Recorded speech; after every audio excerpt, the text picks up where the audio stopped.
Hello, welcome to this special English version of our digital channel program En Castellano Llano, or in this case, in plain English, dedicated to celebrating Hispanic Heritage Month in the US.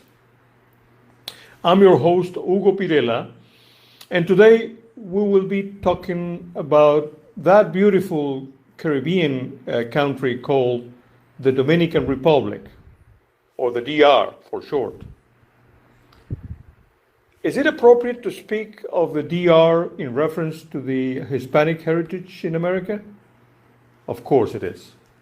The DR was precisely where the cultural penetration of the America by the Western civilization began.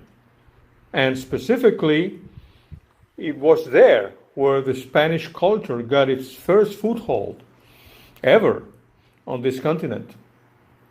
So when we talk about Hispanic heritage, maybe the first thing we should talk about is the Dominican Republic.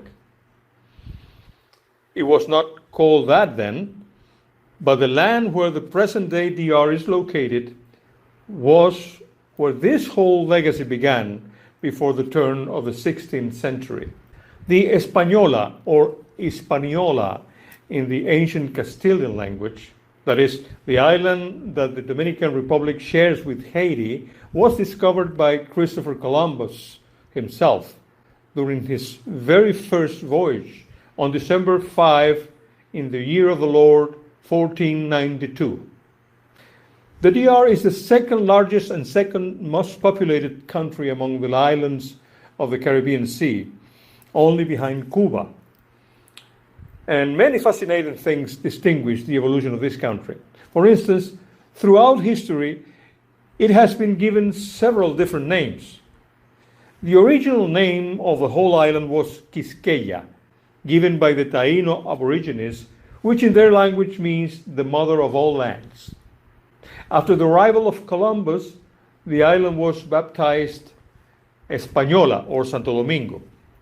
Then in 1821, Mr. José Núñez de Cáceres, while proclaiming the independence of the Spanish-speaking portion of the island from Spain, named the country Estado Independiente del Haití Español, the Spanish Haiti independent state. But only a year later, the Haitians invaded the Spanish side and took control of the country, calling it simply Haiti.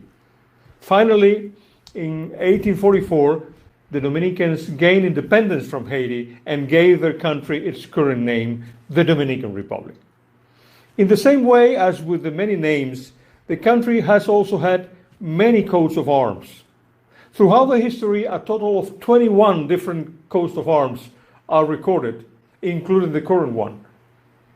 And this final coat of arms is the only one in the world to exhibit the representation of a Bible in its center, open in the Gospel of St. John, chapter 8, verse 32, which reads, "And thou shalt know the truth, and the truth shall set you free." Its capital city, Santo Domingo de Guzman, was the first European-style city established on the American continent. It was named after the monk who founded the order of the Dominicos, the Dominicans, and was the first seat of Spanish government in the whole New World. Also, in this city, the Spanish set up the first Western institutions in all of the Americas, such as the first university, the first court of justice, the first cathedral, the first monastery, the first hospital, the first military fortress. And Santo Domingo became the model for how the rest of the cities in the new Hispanic world should be planned. The city's present-day historic center, La Ciudad Colonial, the colonial city, which still features ruins and buildings dating back to the early 16th century, has been designated by UNESCO a World Heritage Site. But today, Santo Domingo is a bustling metropolis of more than 4 million people. and among many other things, features the largest metropolitan subway system in Central America and Caribbean, with more than 50 kilometers of rails and 33 stations, as well as the longest railway suspension bridge in the world. Its industrial-free zones are models for the whole region, and it hosts a modern and vibrant nightlife. Now, being just part of an island and not of the largest one in the Caribbean, the DR is a remarkably mountainous country. In fact, the highest mountain in all of the islands of the Caribbean is in the DR, the Duarte Summit, altitude more than 3,000 meters, some 10,170 feet. It also has the largest lake of all those islands, Lake Enriquillo, with a surface which is curiously 46 meters, 151 feet below the sea level. Also, given the size of the island, it possesses very large river systems, such as the Yaque del Norte, which, not counting rivers the country shares with Haiti, is the longest in the land. The Nizao, a river so considerable that it has 4 dams in its course, or the Osama, the most abundant one among many others.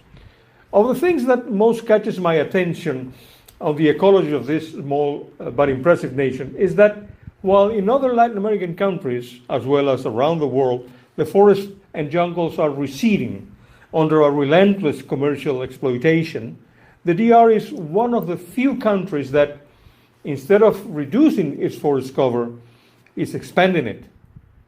In 2003, forest covered 32% of the national territory, but in 2011, forest cover have already increased to close to 40%, thanks to the authorities and various organizations promoting the planting of millions of new trees every year. Also, being one of the smallest countries in Latin America, the DR has contributed its share of international big names, such as Oscar de la Renta, the celebrated fine clothes designers, Porfirio Rubirosa, a racing driver and polo player known in the 1940s and 1950s as Latin America's most famous playboy, of sinister history in the DR because of his liaison with the terror regime of dictator Trujillo, whose daughter he married.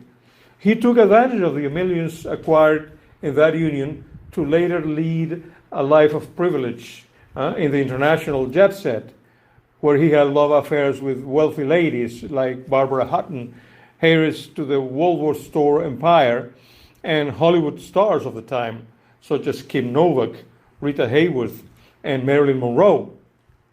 Felix Sanchez, a great sprinter and recent Olympic gold medalist.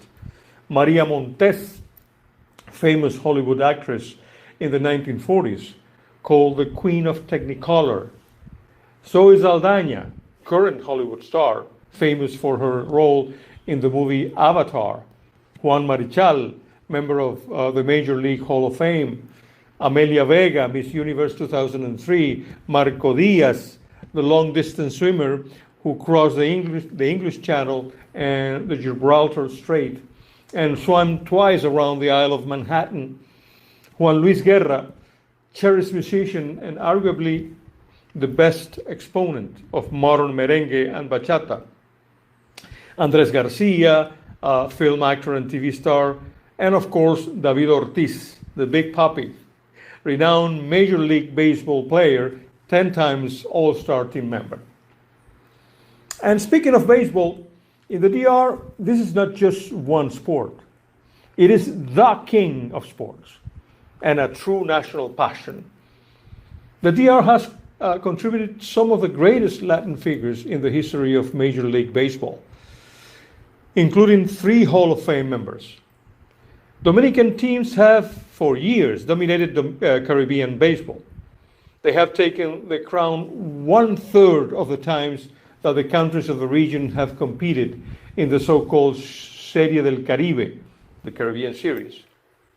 Yet in the DR, and unlike in most other Latin American countries, women's volleyball is also a popular and well-developed port, to the point that the national team is nicknamed the Queens of the Caribbean, and is the only team in this region ranked among the 10 best in the world.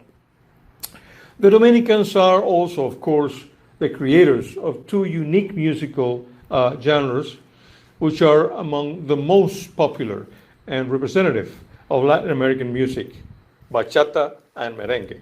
Many other things make this country unique and wonderful.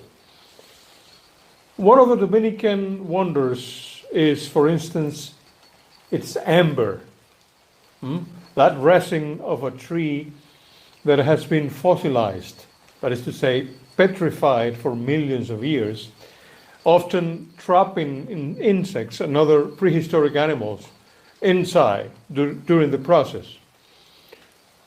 Dominican amber is considered the most valuable in the world because it is the most transparent and the most varied in colors. The Museum of American Amber in the city of Puerto Plata in the north of the country and the World Museum of Amber in Santo Domingo have one of the best collections of these wonderful stones in the entire planet. Also in the DR, and only in the DR, is found that world-famous semi-precious stone with beautiful shades of turquoise, whose discoverer named Larimar, partially combining the word Larisa, the name of his daughter, and the word mar, Spanish for sea, on whose shores this Dominican found the semi-precious stone for the first time in 1916. Another Dominican wonder is the unique show that is offered to the visitors of the country's northern coast. In the spring, summer, and fall, the humpback whales live in the cold waters of the North Atlantic. But in the winter, they made a long and massive migration to the tropics to mate and give birth to their young in calmer and warmer waters.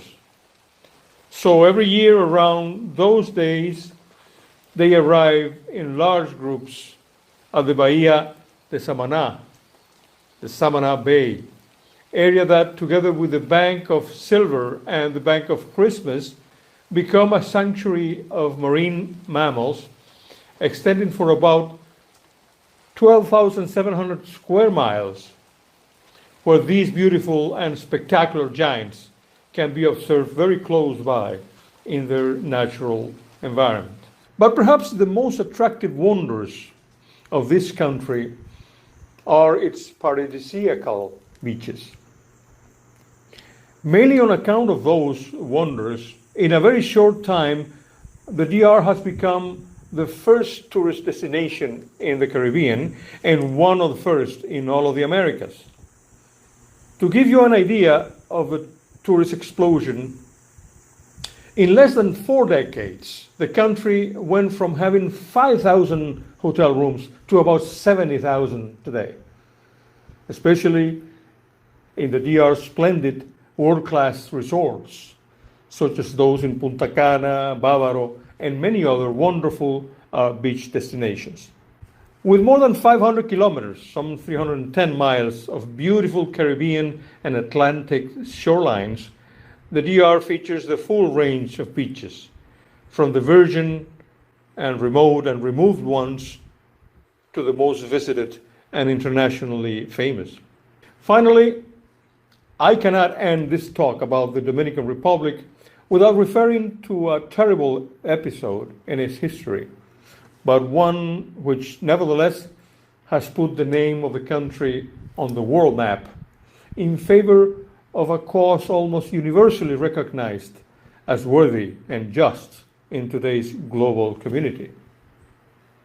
This episode is the story of the Mirabal sisters, the beautiful and young Patria Minerva and Maria Teresa Mirabal, heroines of the struggle of the Dominican people for democracy, who, because of their unarmed resistance against Trujillo's dictatorship on November 25, 1960, were abducted and cruelly assassinated on orders from perhaps the most savage and murderous of all Latin American dictators of the 20th century. The heroic deed of these sisters, who call themselves the Butterflies, after the clandestine name Minerva was given in the resistance, has been immortalized by the Dominican American writer Julia Alvarez in her novel In the Time of the Butterflies. It was taken to the movies with a film of the same name, starring Salma Hayek, Edward James Olmos, and the singer Mark Anthony, and has become a symbol and a cry and rally for the modern global movement against gender violence, resulting in the United Nations declaring the 25th of November the International Day for the Elimination of Violence Against Women, in honor of these brave Dominican ladies. So, as it frequently happens with those who kill and impose their will by force, today Trujillo is nothing more than a bad memory, buried in the darkest corner of history's grave. But the Mirabal sisters, on the contrary, are a bright and cheered memory, very much alive and kicking in the hearts and minds of the whole world who know their historic struggle for freedom. So, long live the Butterflies. If you like the topics discussed here, you can support our channel, subscribe for free, and share with others this program, which is produced in Spanish in the heart of the Dominican Republic for the entire Spanish-speaking world. For those who speak English, we're sorry, we still do not have the program translated into this language, the normal program, I mean. But those interested in learning or those Spanish speakers, do not forget to look up our channel in YouTube. It's called En Castellano Llano, which translated is like saying in plain English. Because we talk about serious things on history, culture, sociology, science, economics, technology, and so forth, but in simple language that we can all understand. Remember to find us at www.youtube.com/encastellanollano-ECL. Just by writing ECL, the automatic search engines already take you to our channel. Meanwhile, friends everywhere, let us celebrate that we have the ability to learn what we don't yet know, and that today maybe you and I know a little more. Keep in touch.